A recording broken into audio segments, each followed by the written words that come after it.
Assalamualaikum warahmatullahi wabarakatuh. Saya Sayyidatul Farida dari program studi Ekonomi Syariah UIN Raden Fatah Palembang dengan NIM 2010-60-2015 membuat video ini untuk memenuhi tugas mata kuliah Mikroekonomi Islam dengan materi yang berjudul Konsep Dasar Ekonomi Islam. Bentuk-bentuk ekonomi terbagi menjadi 5. Yang pertama adalah ekonomi kapitalis, 2 ekonomi sosialis, ekonomi Islam, ekonomi konvensional, dan ekonomi campuran. Masalah-masalah dalam ekonomi terbagi menjadi 3. Yang pertama adalah masalah produksi, masalah distribusi, masalah konsumsi. Permasalahan ekonomi secara umum yaitu adalah 1. Kemiskinan individual dan kemiskinan negara. Asas-asas ekonomi Islam yang pertama adalah kepemilikan, yang kedua adalah distribusi, dan yang terakhir adalah disposisi. Kebijakan mikroekonomi Islam.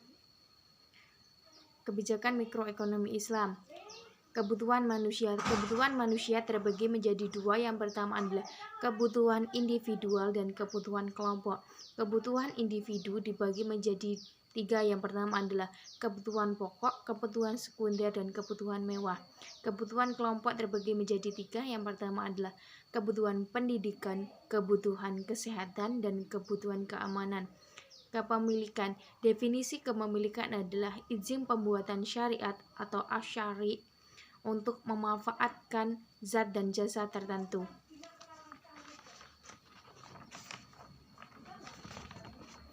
Bentuk-bentuk kepemilikan terbagi menjadi 3. Yang pertama adalah kepemilikan individu, 2 kepemilikan umum, dan kepemilikan negara. Tata cara memiliki manusia. Yang pertama adalah ajat ad-duwiyah atau kebutuhan jasmani. Yang kedua adalah hub'at at-tamaluk atau keinginan untuk memiliki. Hub'at tamaluk terbagi menjadi 3. Yang pertama adalah kawiyah tamaluk atau sebab kepemilikan. Yang kedua adalah kamiyah tamaluk atau pembatasan jumlah. Dan yang ketiga huriyah atau kebebasan hak milik. Dan yang terakhir adalah garijal al-baqa atau naruli survival. Sebab-sebab kepemilikan Islam yang pertama adalah waris, yang kedua adalah harta yang diperoleh tanpa konferensi, 3 adalah bekerja. Bekerja terbagi menjadi 7. Yang pertama adalah menghidupkan tanah mati, menggali kandungan bumi, berburu, makelar, mudarabah, musyakat, dan ijarah. 4.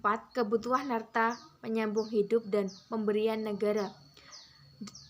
Disposisi tasyaruf atau kepemilikan barang dan jasa hukum syara dalam memanfaatkan barang dan jasa. Yang pertama adalah infak atau pembelanjaan.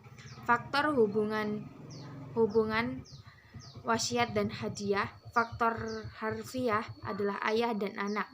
Pengembangan harta. Yang pertama adalah pertanian, yang kedua adalah perdagangan, dan yang ketiga adalah perindustrian. Hukum tanah pertanian. Pengembangan tanah pertanian dapat dibagi menjadi 2, yaitu 1. Sebab kepemilikan dan sebab pengembangan. Sebab kepemilikan yang pertama adalah ekstensifikasi tanah pertanian.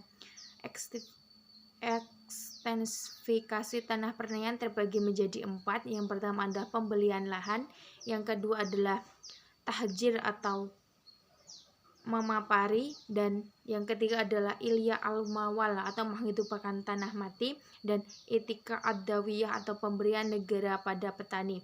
Sebab pengembangan yang pertama adalah intensifikasi tanah pertanian. Yang pertama adalah wajib mengelola tanah pertanian, yang kedua adalah haram menyewakan tanah pertanian.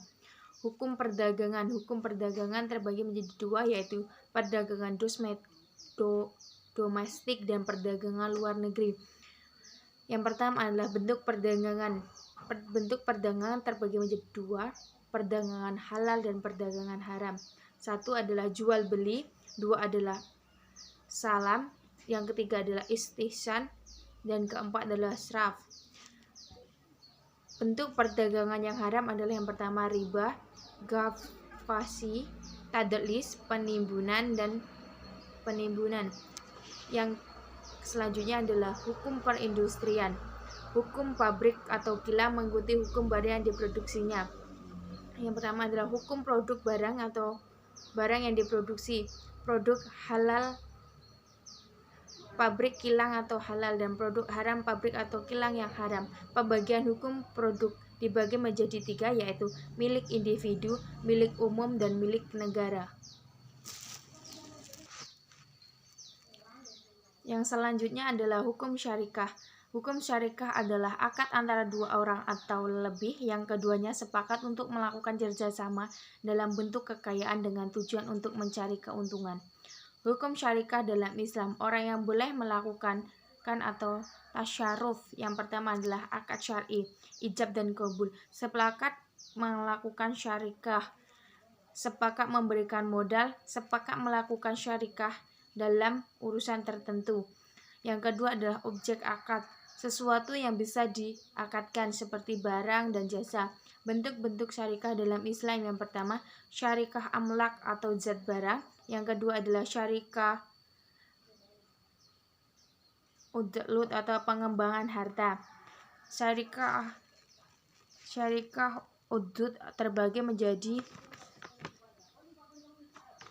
yang pertama adalah syarikah inan atau badan-badan harta.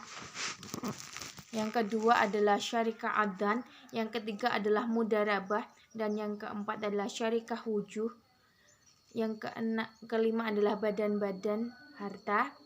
Dan yang terakhir adalah mufadah, pembubaran syarikah. Yang pertama adalah gila, dua adalah mati, yang ketiga adalah madzur, yang keempat dibubarkan sepihak.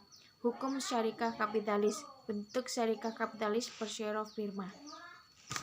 Mungkin hanya itu saja materi dari saya. Apabila ada kurang dan lebihnya saya mohon maaf, dan kepada Allah saya mohon ampun. Wabillahi taufiq walhidayah. Wassalamualaikum warahmatullahi wabarakatuh.